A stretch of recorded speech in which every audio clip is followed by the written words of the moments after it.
안녕하세요. 축구 보는 고양이 캐스날입니다. 아스날은 이번 경기에서도 왼쪽에서 수적 우위로 공격을 진행했습니다. 다만 지난 경기와 다른 점은 티어니를 좀 더 전진시켜 공격에 적극 활용했다는 점입니다. 에버튼의 감독 안첼로티는 이를 막기 위해 전진 압박하기보다는 오른쪽 윙을 내리고 오른쪽 미드필더도 측면 수비에 적극 가담시켰습니다. 상대가 이런 수비 방식을 취하면 아스날의 왼쪽 후방에 있는 선수에겐 전진할 공간이 생기는데요. 이번 경기에서는 엘네니가 센터백 사이로 내려가는 변형 3백을 만들면서 왼쪽에서 전진할 역할을 루이스가 맡게 됐습니다. 여전히 자카 그리고 마갈량이스가 징계로 빠진 상황에서 이 역할을 플레이메이킹에 능한 루이스에게 맡기는 의도는 좋게 봤습니다. 공격력이 좋은 티어니도 올려쓰고 전진 패스에 약점을 보였던 엘네니를 내려서 징검다리로 활용하고 여러 효과가 있는 방법이라고 보였는데요. 엘네니가 중앙으로 이동했고 루이스가 왼쪽으로 이동해서 공을 받습니다. 포지션상 루이스를 막아야 하는 에버튼의 오른쪽 윙이 전진한 티어니 때문에 수비에 가담하고 있으니까 전진할 공간이 생긴 루이스는 계속 전진합니다. 루이스가 위험지역까지 도달하자 공간을 수비하던 에버튼 오른쪽 윙이 루이스를 견제하기 위한 움직임을 가져가고 여유가 생긴 티어니가 공을 받을 수 있었습니다. 이어서 뒷공간을 침투하는 윌리안에게 찔러주는데 아쉽게 수비에게 걸리고 말았습니다. 이 장면은 루이스가 전진하는 대신 세바요스가 측면으로 이동해서 플레이메이킹을 하는 상황입니다. 세바요스가 사카에게 밀어줬고 사카가 티어니와 2대1 패스로 에버튼의 측면을 허무는 모습입니다. 사카가 빠르게 침투한 티어니에게 패스를 내주는데요. 티어니의 성급한 크로스로 무산된 공격 장면입니다. 윌리안이 프리한 상태였기 때문에 아쉬운 장면이었습니다. 루이스가 플레이메이킹을 위해 전진합니다.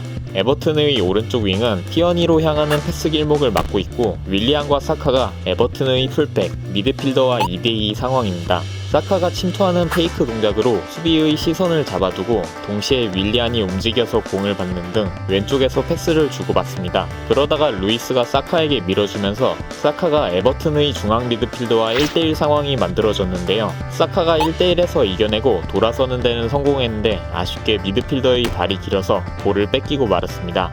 이런 공격이 더 많이 만들어져야 했는데 부족했습니다. 그 원인은 루이스의 주변 동료들에게 있다고 봤는데요. 특히 홀딩의 문제가 커 보였습니다. 루이스가 전진할 공간을 확보하려면 에버튼의 1차 저지선, 즉 공격수들의 방해가 없어야 합니다. 따라서 아스날은 에버튼의 선수들을 오른쪽으로 유인하고 루이스가 전진할 수 있는 공간이 만들어졌을 때 반대 전환해줬어야 했습니다. 경기를 보면 루이스가 계속 홀딩에게 패스를 넘겨주는데요. 본인이 플레이메이킹할 상황이 안 만들어졌기 때문입니다.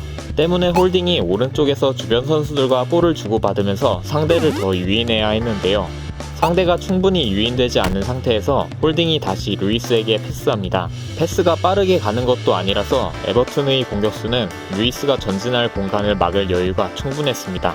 마찬가지 상황입니다. 이번엔 홀딩의 패스 강도도 약해서 공격수가 바로 압박하는 위험한 상황이 됐어요. 루이스는 어쩔 수 없이 전방으로 걷어내고 다시 소유권을 에버튼에게 넘겨주게 됐습니다.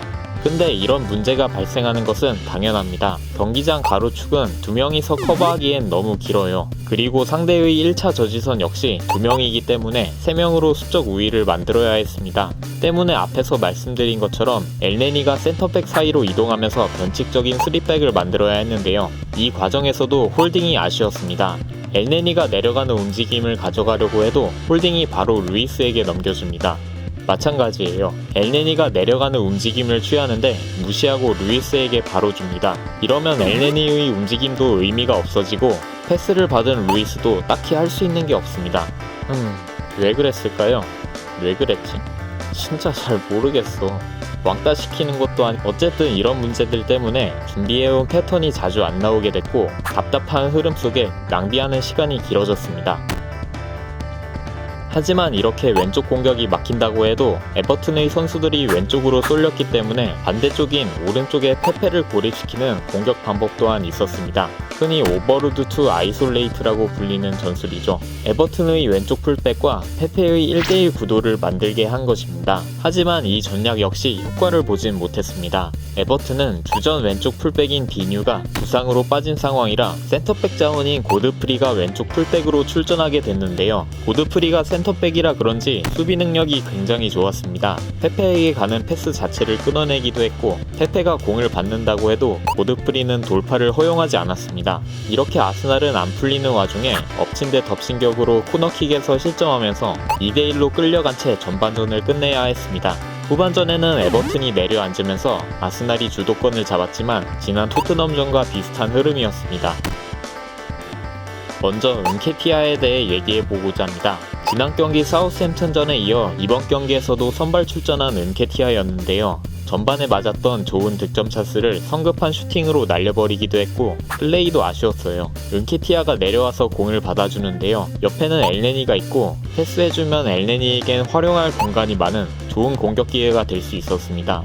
근데 다시 백패스하는 은케티아입니다.